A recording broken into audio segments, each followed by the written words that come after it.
Hi from Heritage Auction. I'm Garry Shrum, music director in the music department, and we are here to talk about our November auction. And we have also...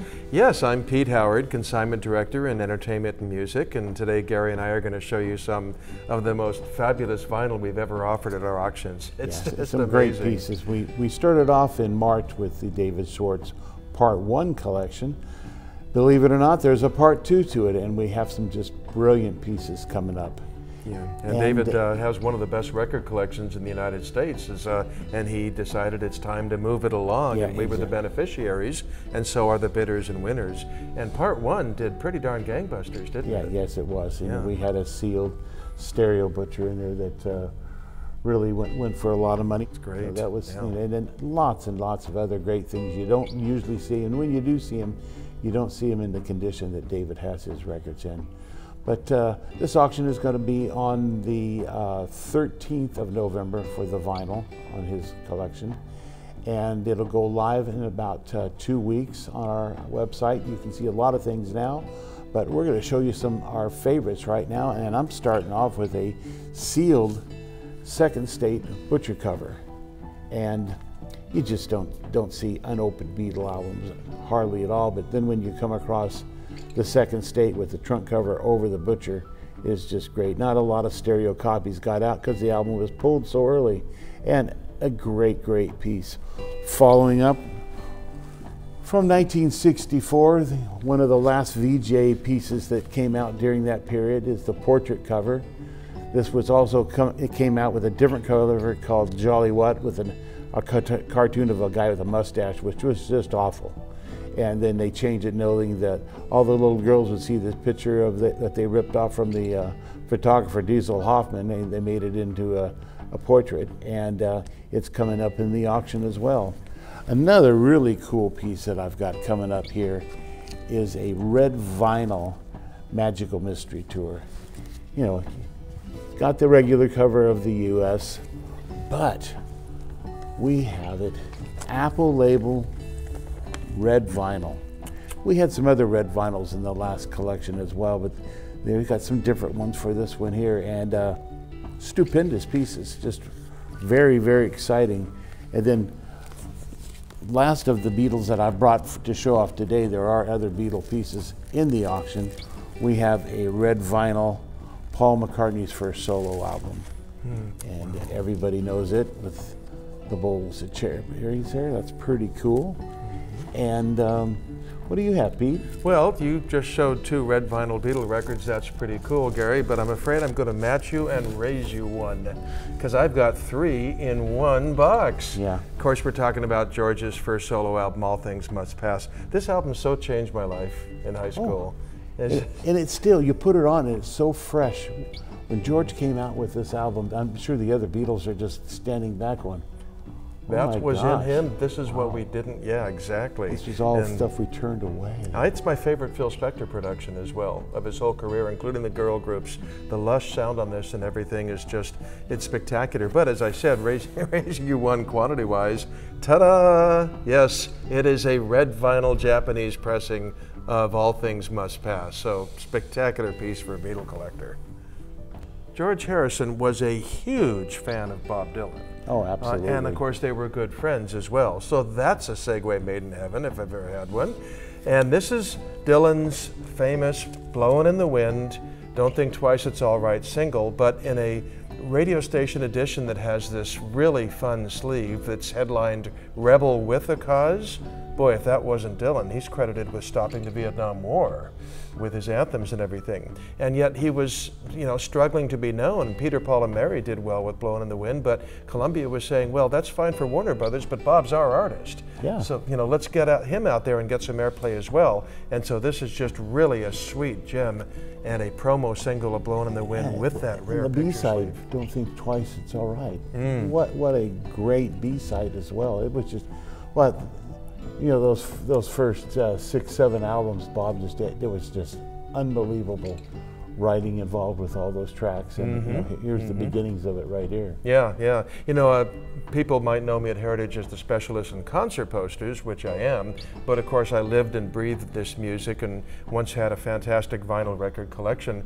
But I was going to say, in concert posters, I often point out these things were made to last 6 weeks. Well, a promo picture sleeve was probably made to last about 6 minutes. Yeah. Because the program director opened the package, saw this, read it, oh, goes Dylan, okay, and then, you know, they just throw that aside and put this in the library. Well, they want the label to be shown because they would write on the labels or put stickers on the timing, right. So you know, okay, this song's a 2 minute and 30 seconds. This is 2 minute 10 seconds. This will work in here to my program. You know, second hour, third hour, whenever they place it. And that sleeve was just chucked. So to find one with a sleeve like that is just really spectacular. So right after those magical albums Garry just mentioned, when everybody expected Dylan to go psychedelic or whatever the rest of the world was doing, he comes out with John Wesley Harding, practically a solo acoustic album, and but it did have, of course, an electric classic thanks to your next guy with All Along the Watchtower. But this is a rare mono copy. Any album from 1968, the year mono was discontinued by all the major labels, you know, whether it be an Axis Bold as Love by Hendrix or whatever, finding mono is tough. And so this John Wesley Harding in mono is really a sweet collector's item. It's the first one I've had. I never had one in my store. Really? Yeah, it's really a tough one. Yeah, okay, awesome, great.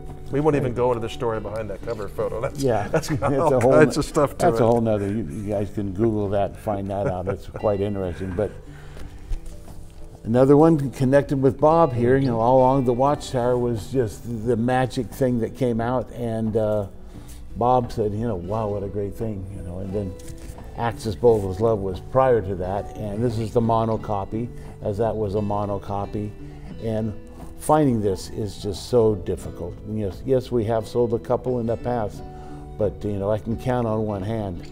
This does not show up very often in good condition. It's great. Yeah, I want to mention something. When I became a record collector in the early 70s, I had a best friend, and I collected Bob Dylan, he collected Hendrix, and the term mono axis was just in our vernacular because it was like, oh man, that's rarer than a mono axis, or hey, you know, it took him years to find a mono axis, and here it is. Yeah. So yeah, I have to remember that term. Yeah, that's cool. Mono axis. And another really great album is the Rolling Stones' first album.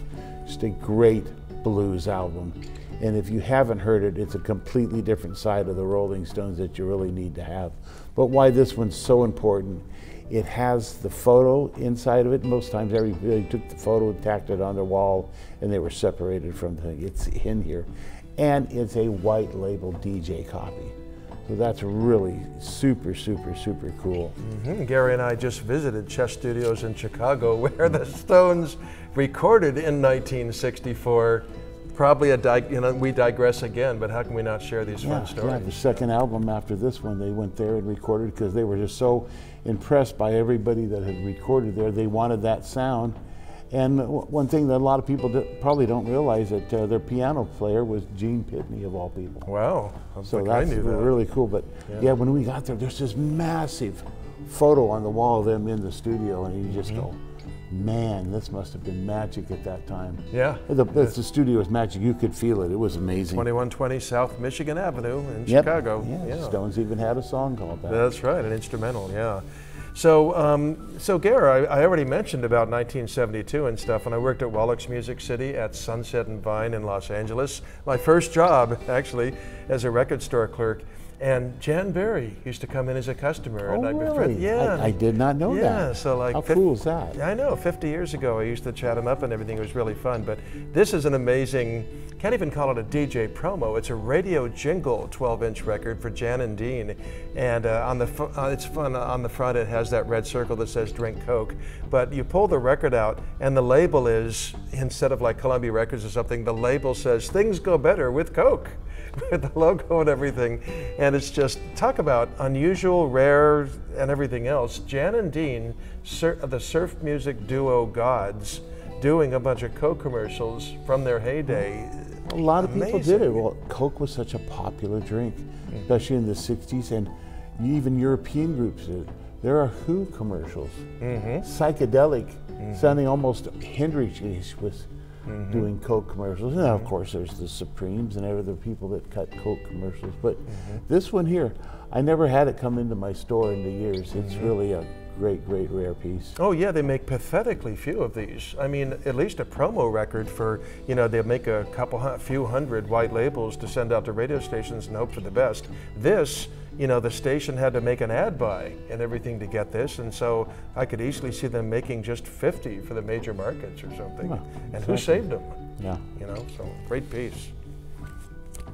So you want to go blues a little bit here now? Blues. Let's go a little blues. Okay, well, Howlin' Wolf, Chester Burnett, if I remember correctly, his real name, and boy, on concert poster, he's a gem, and on these early records, he is as well. Howlin' Wolf is like, to those who don't know, he's such the gold standard in blues music, him and Muddy Waters, but there's something about Howlin' that's just, blues fans and collectors just fall to their knees. Oh, he had such his voice and his presentation and his vibe that comes out of the songs, it's just so sincere. What a singer, it's just incredible. And his charisma was completely off the charts. So here's a great looking fun record with just a, as you can see, a rocking chair and acoustic guitar, but any original pressings by Howlin' are probably few and far between, I imagine. Yeah. Yeah. Especially with people that didn't wear them out. You gotta remember, when a lot of these records came out, this was the beginnings of this type of music. And people were so taken by it, they played it and played it and played it.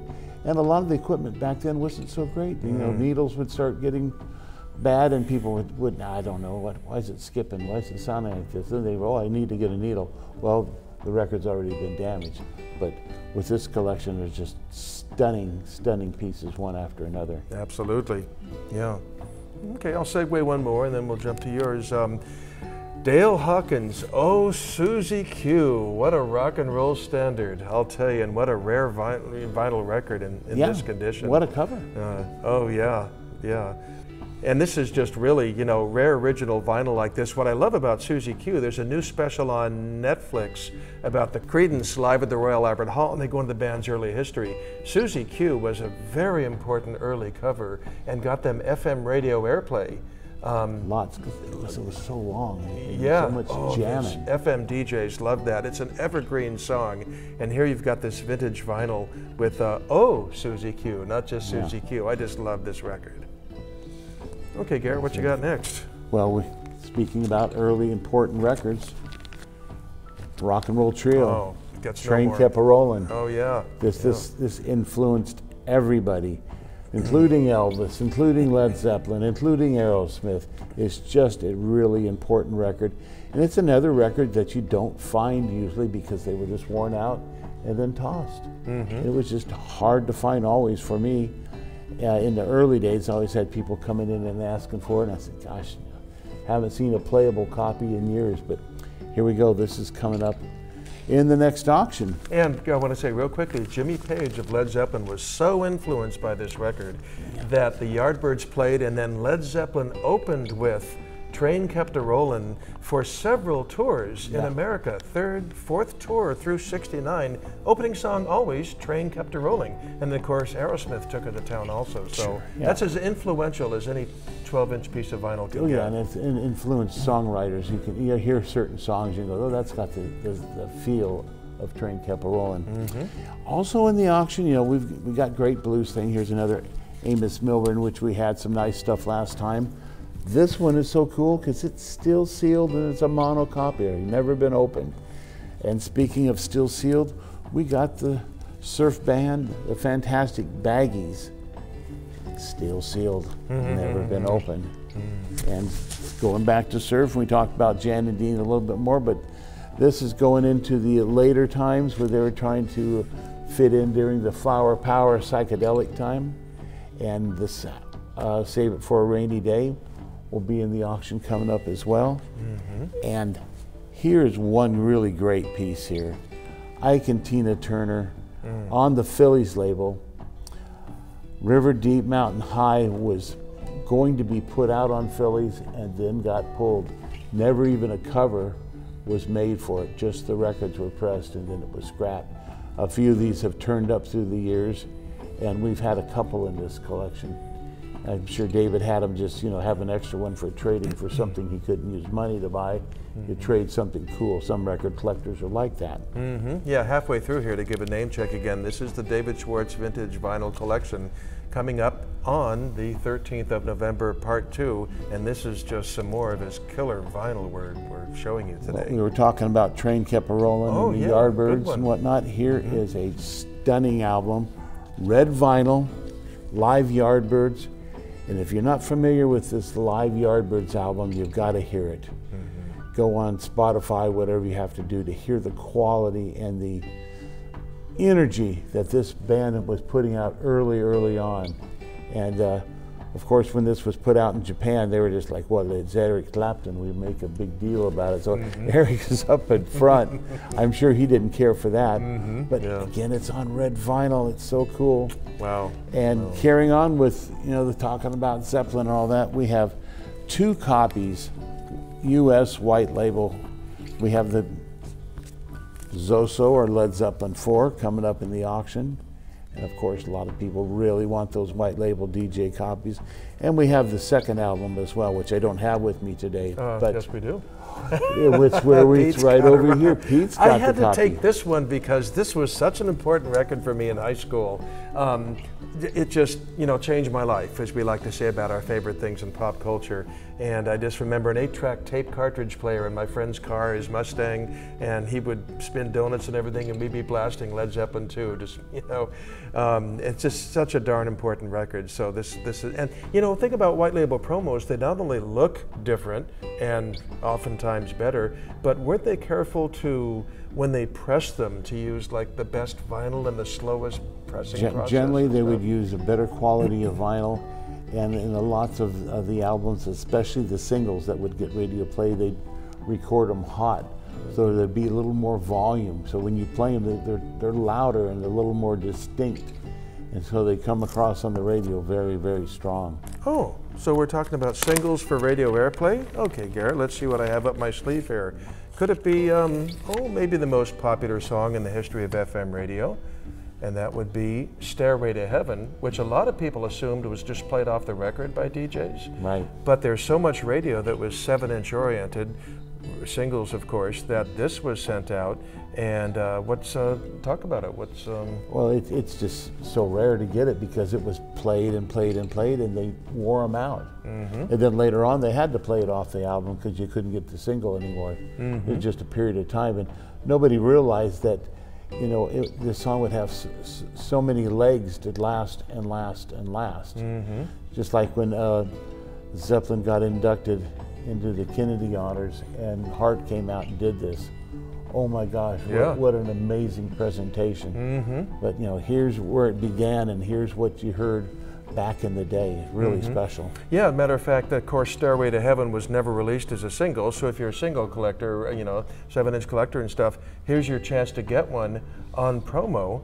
And with that, once again, promotional picture sleeve that music directors of radio stations probably, look, it's just got writing on it, nothing else. They just tossed it aside and put it in their own station sleeve.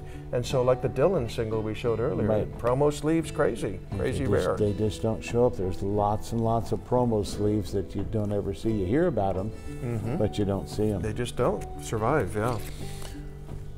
Well, you got something important there. Motown. I mean, what can you say about Motown? It's the sound of young America then, and it's the sound of boomer America now. I don't know.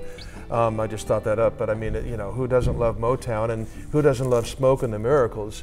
And what I love about this album cover is that Motown hadn't singled out Smokey yet for marketing, or obviously a few years later they'd call it Smokey Robinson and the Miracles. But look at the guitar player, look at the prominence he gets on this cover. It's like Smokey's a little bit of an afterthought down below, and the guitar player, I don't even know his name. That's how I know. At that time they were just a band. Yeah.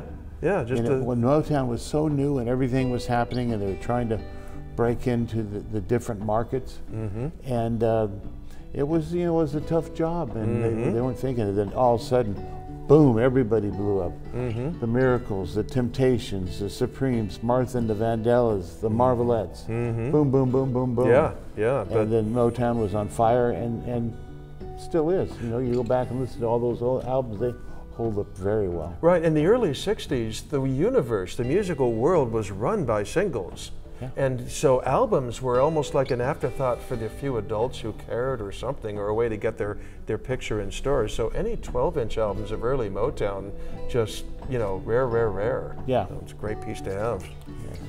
So, well, okay, well, Buddy Holly, that'll be the day. My goodness, Gary and I were just lucky enough to go to the 75th birthday celebration of Buddy Holly. 85th. Oh, 85th, thank you. Okay. Yeah. Down in Lubbock, Texas, where the brand new huge $150 million Buddy Holly Center concert hall just opened.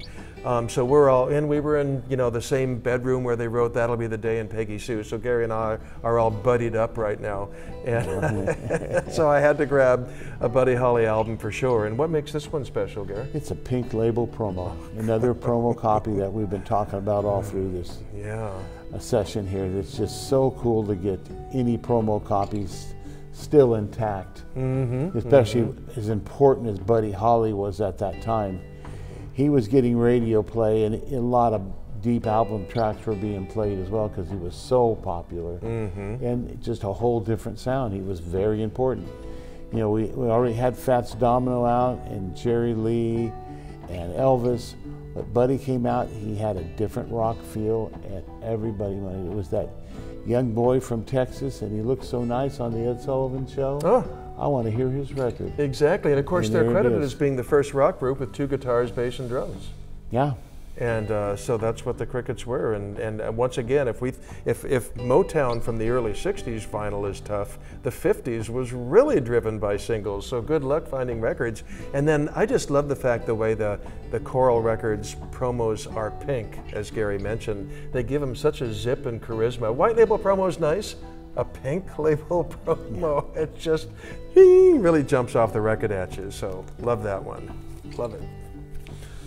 Well, while we're back in time, a lot of people won't know this name, Lloyd Glenn. You should go on and listen to him. Unbelievable piano player, and you know, the blues jazz kind of scene going on. And this is really, really cool album because again, it's red vinyl, and that's just so rare to find. I've seen a couple copies in my 50 years, and here's one of them. Why do you think the labels went to the trouble of making red vinyl records? I think they put them out so the DJs would pay attention to them. There's a little thing in their head, they're going, wow, if we put it out on blue vinyl or green vinyl or red vinyl or any of the other different splash vinyls and stuff that they did through the years, I think it was purposely to get the DJs just, because they were getting so many boxes every day of all these new releases from all the different labels, and to put it on a different color vinyl like that, you know, got their attention. Well, didn't they also send some to storage though in the colored vinyl too? I guess that's sort of getting deep into esoteria, but it seems some of the early... Yep, some of the first pressings were done in the colored vinyl, limited. I haven't seen stickers on them. I haven't read up on anything that I know that they promoted it, but you know, we know that they did get out there. Yeah, it's possible too. They didn't want to run 2 different pressings with 2 different vinyl colors. So it's like if we're making the promos, we might as well do the first run of 500 commercial copies. Just keep feeding the red vinyl in. Yeah, could have been. Yeah. You know, a lot of things that we'll never know. You know, sometimes it could have just been the pressing plant just got their wires crossed and they pressed too many. Yeah, sure. If anybody knows those answers, you can email us here at Heritage. Yeah, absolutely. I think it's a better segue into Lightning than Bruce right now. So what do you got on Lightning there? Well, I pulled this. It's a really rare record, but look at that cover. I'm gonna pull this out so you can see the. Look how shiny, high gloss this cover still is. From over 60 years, you know, that's just unbelievable to find it in this kind of condition. And it's a piece of art. You could put this on your wall. That is just stunning. It's really pretty. It's just really nice. Really cool. And since we're here at the end of the blues, we've got Lightning Slim. Good friend of Lightning Hopkins, probably. Maybe so. You know, hey, they're both from the heavens, that's for sure. But great. Rooster Blues. Oh man, you know, come on! What a great title and what a great album. And primitive album cover. You know, that's to its appeal. I mean, pretty is nice on its own thing. Super primitive is nice too. Yeah, very simple. Yeah, gets to the point. Guitar, rooster, and really great font, Rooster Blues. Yeah, it looks like a couple of pieces of clip art in 2 different fonts, and you have an album cover. Yeah, and you can go on our website at ha.com and you can see the covers and the records, and we've got descriptions on them too. And if you have any questions, you can always email us. We'll be glad to help you out on anything you might have. Yeah. So, okay, well, just a couple more by a couple more rock gods, and that would be, of course, I'm right in the middle right now of Bruce Springsteen's autobiography, Born to Run. So I'm just hanging on everything, and I'm all things Bruce right now. And this is really a Japanese live promo only from what, about the Born in the USA era, I think, on this? Yeah, well, it was you know, a sampler that was put out you know, from the live box. Okay. And they put this out, so they selected the best cuts they thought were the best cuts in their minds over in Japan. But they came up with this beautiful cover. I haven't seen it anywhere else. I've seen maybe 5 times in all the years. And you know, a couple of them was when I was doing a record show in Tokyo. So there you go. Yeah, pretty tough. Yeah. And why would they make that many copies? You know, Japan's a small country. Yeah, absolutely. Yeah. Well, speaking of Japan, how's that for a segue? Into Mr. Dylan now, who most of these other musicians would say is the man. Please let him close this show. Yeah. That's what Bruce would say. That's what Harrison would say. Let Bob close the show. So here's a Japanese collection that's so different. Mr. D's collection #1 with this really unusual cover. But, you know, the more unusual a cover, the more collectors like it, generally. Oh, yeah, and it being promo again, if people will really get excited about that. Just hold it, please, if you would, for a second. Sure. Yeah, so how many do you think they could have made as few as 100 back then? Or more like 200-300? I would think less. Again, if anybody knows that one, it's hard to find out a lot of the information on foreign pressings, even though there's so many books out. You know, the collectors like to know this stuff, so if anybody knows an idea how many were pressed of this one or the Springsteen in Japan, please let us know. We'll add it to the descriptions and inform the world. What else you got? Well, with his Bobness, as they call him, this is a jukebox EP for his 5th and groundbreaking album, Bringing It All Back Home. And it's just got, it's amazing because it's 7 inches, but it plays at 33 1/3 RPM. And Garry, what cracks me up about this is that, you know, they put it together when the album was new, and somebody in A&R just didn't know where Bob was going to go, because it's got the obscure cuts from the record. It's got On the Road Again, Bob Dylan's 115th Dream, Gates of Eden. I hate to say it, Belongs to Me is the most. That's the one that's acceptable. Yeah. But where's Mr. Tambourine Man? Where's Love Minus Zero, No Limit? Where's It's All Right Ma, I'm Only Bleeding? Those things are what, you know, stand up more in history. But that's what makes this thing fun, is that they packed it with the most obscure tracks on the album. And so rare. I mean, they didn't make these very long. You know, the people that aren't familiar with the jukebox EPs, they made special jukeboxes that would play 4 tracks. And they didn't go over well because they weren't making money, and a lot of people didn't want to hear 4 songs by the same musician at one time. That just wasn't working. And here we got, the sleeve is an amazing addition, and it still has the inserts still intact. Yeah. Usually we get these and there's half the inserts are missing, and a few of the insert photos might be missing because they were used in a jukebox. Yeah. And then there were, you know, and then the record, if you know, anybody knows what jukebox does to a record, when they go on the platter, they twist, and it gives you a lot of wear and a lot of noise when you replay it on a regular system. But this piece here is just superb. Just crazy. And why not end not only with the best artist, Bob, but the best record, and an offshoot of the most valuable record in the world. Of course, that's the most collectible rock album, and that's the original Freewheelin' Bob Dylan album. So what's the twist on this one, Garry? The twist on this one is that you have the timing strip from the radio station with the rare songs on the timing slip, but the rare songs aren't on the record.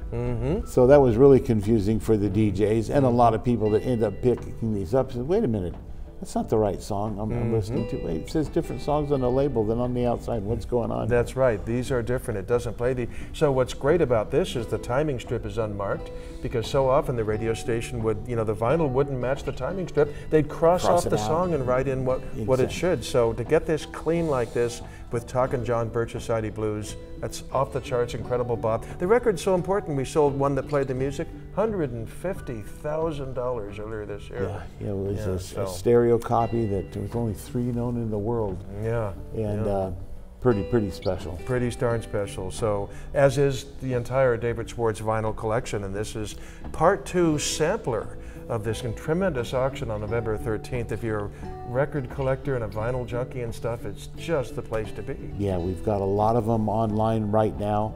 More will be listed here in the next week. We're still getting the catalog all together. We're still finishing off descriptions and images. So you can see a lot of really great stuff on there along with the David Swartz collection. But we are very excited about this, and we hope you check it out. And like I said, if you have any questions, you can reach me at Garry Shrum, that's Garrys at ha.com.